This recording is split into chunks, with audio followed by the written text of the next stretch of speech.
In this lab, we're going to show you how to create invoices. You'll have customers, sites, meters and price plans completed, so you're ready to generate your first invoice from Utilmate.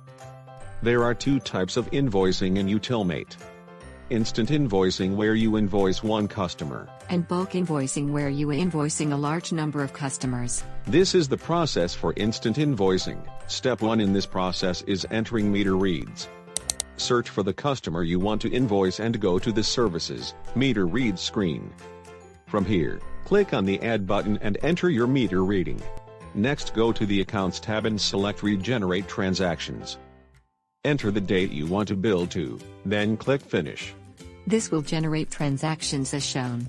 You can check these by clicking on the Transaction Report button if you'd like to see them. If you're happy with these, go to the Transaction List screen.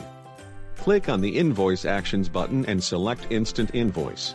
From here, you'll need to select the invoice date and due date.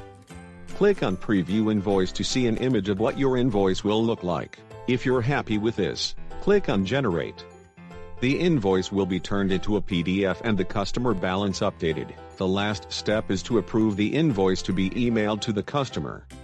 No email or SMS message leave Utilmate without your approval. To do this, go to your dashboard and click on New and Undelivered Email Messages. You'll see your invoice sitting in this screen ready to send. Click on the Send button, and it will be on its way to your customer. Congratulations! You've successfully generated and sent your first invoice from Utilmate. If you've got stuck along the way, drop us an email or chat message. We're happy to help.